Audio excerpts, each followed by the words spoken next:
கஷ்டப்பட்டு ஒவ்வொரு செங்கலா சேர்த்து சேர்த்து வச்சு வீடு கட்டிட்டு வந்த நபர் இப்போ உயிரோட இல்ல.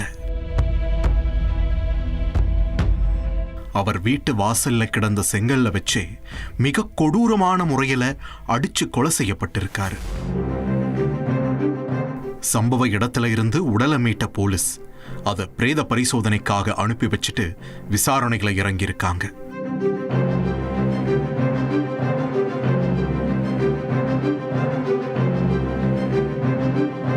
கொலை செய்யப்பட்டவரோட பேரு சமுத்திரவேல். தூத்துக்குடி மாவட்டம் நாலாட்டின்புதூரைச் சேர்ந்தவர். தினக்கூலி வேலைக்கு போயிட்டு வந்த சமுத்திரவேலுக்கு மனைவியும் 2 மகள்களும் ஒரு மகனும் இருக்காங்க. பிள்ளைங்களோட எதிர்காலத்தை பத்தி சமுத்திரவேலுக்கு நிறைய கனவுகள் இருந்திருக்கு. அதுல ஒண்ணுதான் தன்னோட குடும்பத்துக்குன்னு சொந்தமா ஒரு வீடு. வருமானம் குறைவா இருந்தாலும் தன்னோட கனவை எப்படியாச்சும் நனவாக்கணும்னு கடுமையா முயற்சித்து வந்திருக்காரு சமுத்திரவேல். கஷ்டப்பட்டு உழைச்சு சம்பாதிச்ச பணத்துல குடும்பத்தையும் கவனிச்சுக்கிட்டு அதே பகுதியில சின்னதா ஒரு வீடும் கட்டிட்டு வந்திருக்காரு.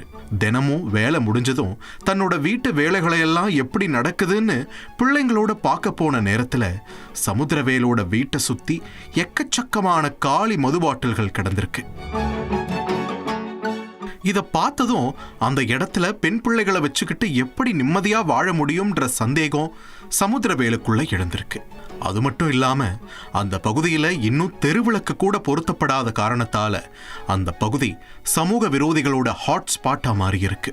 டாஸ்மாக் சரியா 10 மணிக்கு மூடினதும் சந்துக்கடையில சரக்கு வாங்குற கும்பல் சமுத்திரவேல் புது வீடு கட்டுற ஏரியாவைத்தான் அவங்களோட ஓப்பன் பாரா பயன்படுத்தி இருக்காங்க. இந்த சூழல்ல தான் சம்பவம் நடந்த அன்னைக்கு ராத்திரி 11 மணிக்கு மேல அதே பகுதியைச் சேர்ந்த சின்னப்பன் என்பவரோட மகன் ஜெயராஜ் சமுத்திரவேலோட வீட்டு வாசல்ல 2 வீலரை நிறுத்திட்டு சரக்கு எடுத்து மிக்சிங் பண்ணியிருக்காரு. இத பார்த்ததும் கடுப்பான சமுத்திரவேல் இந்த இடத்துல மது அருந்த கூடாதுன்னு கொஞ்சம் வாய்ஸை உயர்த்தி சண்டை போட்டு இருக்காரு. இதனால 2 பேருக்கும் வாக்குவாதம் முத்தி கைகலப்பா மாறி இருக்கு. ஏற்கனவே தலைக்கேறிய மதுபோதையில இருந்த ஜெயராஜ் அங்க இருந்த செங்கலால சமுத்திரவேலோட முகத்துல பலமுறை அடிச்சு இருக்காரு. ரத்த வெள்ளத்துல சுருண்டு விழுந்த சமுத்திரவேல் கனவு வீட்டோட வாசல்லையே பரிதாபமா இறந்து போயிருக்கிறது விசாரணைகளை தெரிய வந்திருக்கு. நடந்த சம்பவம் தொடர்பா கொலை கேஸ் ரிஜிஸ்டர் பண்ண போலீஸ் கொலையாளி ஜெயராஜை கைது பண்ணி சிறையில் அடைச்சிருக்காங்க.